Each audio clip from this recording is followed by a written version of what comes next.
Hello friends, welcome. मेरा नाम सौरभ झा है और आज मैं आप लोगों के लिए लास्ट फ्यू डेज स्ट्रैटेजी लेके आया हूँ जो कि बहुत ज़रूरी है। तो आइए शुरू करते हैं। सबसे पहले तो अपने टू डू लिस्ट पे फोकस करना है। देखो, हर बच्चे के प्रिपरेशन करने का तरीका बहुत अलग होता है और लोग अपने हिसाब से करते हैं। तो अपने टू डू लिस्ट के हिसाब से जो डेली आपने टारगेट्स रखे हैं, मैंने बहुत सारे वीडियो में बताया भी आप लोगों को है, बट उसके बाद भी जिनके जो भी सिलेबस है, जिन्होंने सोचा कि मुझे ये कवर करना है, तो उस हिसाब से अपने टू डू लिस्ट पे फोकस करें। सेकंड, लास्ट मिनट पे फोकस लूज़ नहीं करना है, क्योंकि अभी क्या है ना, अभी बहुत सारी आपके दिमाग में लाएगी कि प्री करूँ, मेंस करूँ, ये करूँ, क्योंकि अभी paper back to back papers हैं और ये लास्ट 2 बचे हुए पेपर्स आरआरबी पीओ प्री, जिनका हो गया, कुछ लोगों का चल रहा है। दूसरा आईपीएस का मेंस है क्लर्क का, और तीसरा आरआरबी क्लर्क का पेपर।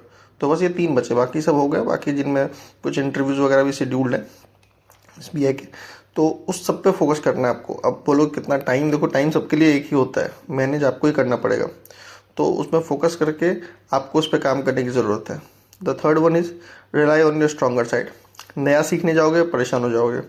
जो चीज़ नहीं आती उसको सीखने के लिए दोबारा टाइम देंगे, बट लास्ट मोमेंट पे हम कुछ भी ऐसा नहीं करेंगे जिससे जो हमारी स्ट्रॉन्गर साइड है हम उसको भी लूज़ कर दें और हम नए साइड को सीखने के चक्कर में अपने आप को और परेशान कर लें। ताकि होता क्या है ना, एक तो वो सीख नहीं पाएंगे, ऊपर से परेशान हो जाएंगे।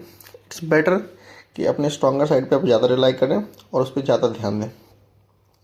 एक प्री मॉक मैंडेटरी है, क्योंकि अभी भी आरआरबी क्लर्क के पेपर बचे हैं और आरआरबी क्लर्क में प्रीलिम्स काफ़ी ज़रूरी इंपॉर्टेंट रोल प्ले करता है, क्योंकि उसमें कट ऑफ हाई जाती है थोड़ी सी।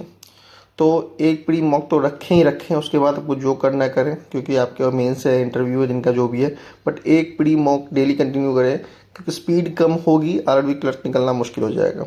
तो एक प्री मॉक मैंडेटरी रखें। The other one is English. English बहुत इंपॉर्टेंट है, बहुत ज़्यादा। तो इंग्लिश के लिए हमेशा फोकस करना पड़ेगा, क्योंकि होता है कि देखो, क्वांट और रीजनिंग तो किसी का अच्छा होता है, किसी का बुरा होता है, बट इंग्लिश ऑन एवरेज लगभग सभी लोग सीखते हैं, एक ही जैसा होता है। तो उसमें क्या होता है ना कि आप जितने अच्छे से उसको और ध्यान से पढ़ोगे, उस पर जितना ग्रिप हासिल करोगे, तो आपके चांसेस बहुत हाई हो जाते हैं। कई बार इंग्लिश में ऐसी चीज़ें होती हैं कि आप उसको अगर ठीक से पढ़ लो तो आप समझ सकते हो। वर्ड रीजनिंग में क्या होता है, क्वेश्चन बना तो आप बना सकते हो, आंसर निकाल सकते हो, नहीं आया तो आप फंस जाओगे, बट इंग्लिश ऐसा नहीं है। तो इंग्लिश बहुत इंपॉर्टेंट रोल प्ले करता है आपके नंबर को इन्हांस करने में, जो कि आपका मेंस में बढ़ेगा, फिर जाके आप अच्छे से पास हो पाओगे। तो इसलिए बहुत ज़्यादा ज़रूरी है, क्योंकि इंटरव्यू में फिर क्या होता है ना कि आप बहुत ज़्यादा कभी कभी एवरेज मार्किंग हो जाती है। तो इस टाइम पे ना मेंस का नंबर बहुत इंपॉर्टेंट रोल प्ले करता है। तो इसलिए इंग्लिश पे बहुत ज़्यादा फोकस करना है। And the last word is patience. Patience gives you an extra edge, जो कि बहुत ज़रूरी चीज़ है। जितना पेशेंस दिखाओगे, अभी क्या है ना कि बहुत ज़्यादा परेशान होने से चीज़ें नहीं होंगी। ये भी करना है, सबको ही करना है। देखो, तुम कोई स्पेशल नहीं हो, जो तुमको करना है सबको ही करना है, ठीक है।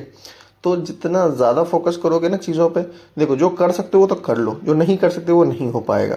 तो इट्स बेटर कि अपने आप को ना पेशेंस के साथ चीज़ों को हैंडल करना सीखें, क्योंकि लास्ट टाइम पे परेशान हो जाओगे, चीज़ें ख़राब हो जाएंगी और तुम्हारी सारी मेहनत ख़राब हो जाएगी। तो प्लीज़ अपने पेशेंस को अपने साथ लेके काम करें, बहुत ज़रूरी है और वो आपको जीवन में आगे लेके जाएगा। Thank you everyone. Stay connected और please like and subscribe the channel.